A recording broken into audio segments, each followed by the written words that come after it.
Love कुश rally आपको याद है? याद आ जाएगा, वीडियो को लेकिन अंत तक देखना पड़ेगा। नमस्कार, भारत लाइव देखना शुरू कर चुके हैं आप। बिहार में मचे राजनीतिक घमासान के बीच एक बड़ी खबर सामने आ रही है। दरअसल नीतीश कुमार, जैसा कि हमारे संपादक नमन मिश्रा कहते हैं, बैक टू बेसिक पर चले गए हैं। कभी भागलपुर के लहलहाते खेतों में घूमते हुए नजर आते हैं, तो कभी पौराणिक चीज़ों में इंटरेस्ट दिखाते हुए नजर आते हैं, तो कभी दूरबीन लेकर के पटना के बीच में स्थित सचिवालय तालाब में पक्षियों का कलरव देखते हुए नजर आते हैं। लगातार कैबिनेट के माध्यम से फैसले ले रहे हैं। भाजपा भले ही नीतीश कुमार को घेरने के लिए लगातार युक्ति लगा रहे हो, लेकिन नीतीश कुमार के नाम में ही नीति है। और नीतीश कुमार की नीति जब नई नीति सामने आती है, सब जो है अचंभित हो जाते हैं कि अच्छा, नीतीश कुमार ही चाल चले हैं। तो अभी जो बिहार की राजनीति है, शतरंज के बोर्ड की तरह हो गई है। कोई एक चाल भाजपा चल रही है, दूसरा चाल नीतीश कुमार चल रहे हैं, और अंत में फैसला होगा, एक लंबी अवधि के बाद फैसला होगा कि जो है कौन विजेता हुआ। अब अवधि कौन सी है, कब फैसला हुआ? तो बंगाल चुनाव बिहार में जो सरकार बनी हुई है अभी, उसकी स्थिरता और उसकी वैलिडिटी डेट पर बड़ा प्रभाव डालने वाली है। बंगाल चुनाव को लेकर के सभी अपनी तैयारी भी करना शुरू कर चुके हैं। जैसे ही पहले जो है नीतीश कुमार और उनकी पार्टी के जो प्रवक्ता हैं, राजीव रंजन प्रसाद की हम बात कर रहे हैं, उन्होंने कह दिया था कि 75 सीट पर जदयू पार्टी बंगाल में चुनाव लड़ने वाली है। इसके बाद उपेंद्र कुशवाहा से भी मिलने की खबर आई थी।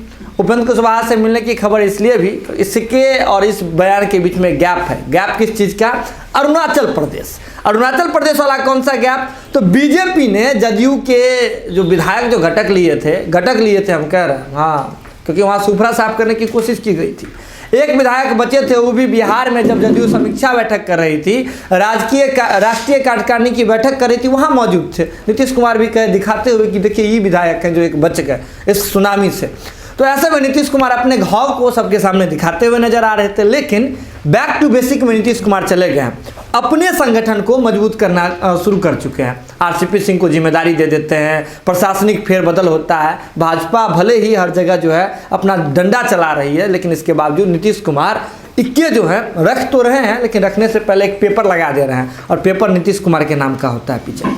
ऐसे में नीतीश कुमार जो है अपनी राजनीतिक सहमत और नीति को दिखाते हुए उपेंद्र कुशवाहा के साथ जो मिलन हुआ था, इस बात को लेकर के बहुत सारे अंदाजे लग रहे थे बिहार की राजनीति में कि उपेंद्र कुशवाहा से मिलना नीतीश कुमार का व्यर्थ हो गया, कहाँ कुछ नया समीकरण नजर आया। लेकिन समीकरण नजर आया है कहाँ पता है आपको? बंगाल में।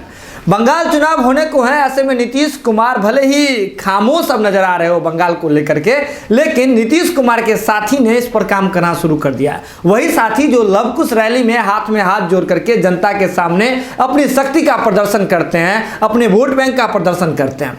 वही उपेंद्र कुशवाहा जो है अपनी पार्टी के बंगाल का जो विंग है उसकी आज सूची जारी कर दी है। सूची ट्विटर के माध्यम से जारी किए हैं। अब पूरे मजबूत रूप से जो है अपना क्षेत्र रक्षण करने में लग गए।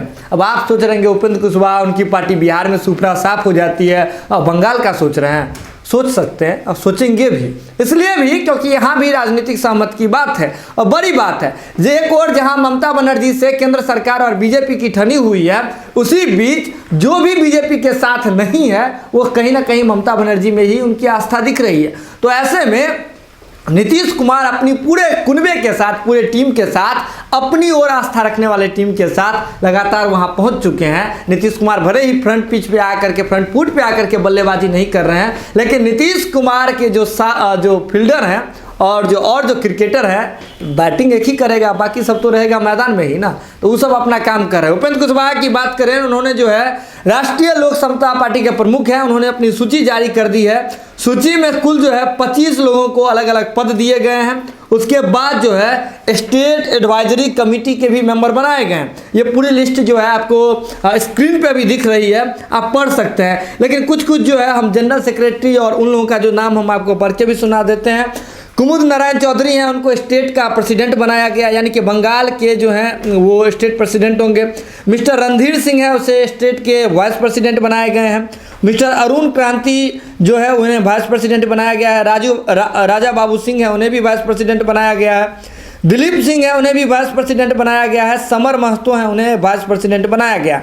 वहीं जनरल सेक्रेटरी भी जो है 5 बनाए गए हैं। उसके बाद स्पोक पर्सन जो है वहाँ के प्रवक्ता को भी नियुक्त कर दिया गया है। मिस्टर अमरनाथ भारती हैं, वो RLSP के बंगाल के प्रवक्ता होंगे। स्टेट एडवाइजरी कमेटी की ओर चले जाते हैं हम। मिस्टर अशोक झा जो हैं स्टेट के चीफ एडवाइजर होंगे जी। उसके बाद देखें तो मिस्टर राय बहादुर सिंह हैं स्टेट के एडवाइजरी कमेटी के मेंबर होंगे, और विजय शंकर ओझा हैं वो भी जो स्टेट के जो हैं आपको एडवाइजरी कमेटी के मेंबर होंगे। तो ऐसे में नीतीश कुमार के साथ जो उनका मिलना था, अब देखिए क्या रंग लाता है ये तो बंगाल चुनाव बताएगा, लेकिन चुनाव आने में देर है और अभी भी राजनीतिक सहमत का भी आना देर है। बने रहिए भारत लाइव के साथ।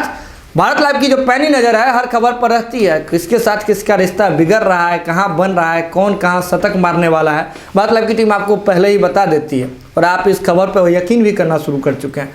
तो देख लिया वीडियो तो ज़रूरत है शेयर करने की, और शेयर करने के साथ से 100 से शेयर और 100 से सहयोग करने की भी। सहयोग कहाँ कर सकते हैं तो यूपीआई नंबर पर, यूपीआई नंबर नीचे सर्कुलेट हो रहा है, वहाँ जाइए और जा करके जो कुछ भी इच्छा है सहयोग करने की, फैमिली वाली बात है, वहाँ जाके सहयोग कर दीजिए। बने रहिए भारत लाइव के साथ, बहुत बहुत धन्यवाद। अगर ये वीडियो पसंद आई और वह बिहार के राजनीति और बिहारियत से सरोकार रखेनी तो सब्सक्राइब बटन दबा के चैनल के सब्सक्राइब कर ली। ओजे एगो घंटी बा, ओकरा बटन दबा देला से कुल सटीक और मारक खबर रुआ मुफ्त में मिल जाई। अगर रुआ पत्रकारिता के हमनी के नया प्रयोग में सहयोग कर चाहतानी तो ज्वाइन बटन दबा दी। पेटीएम नंबर नोट कर ली 9386816700। धन्यवाद।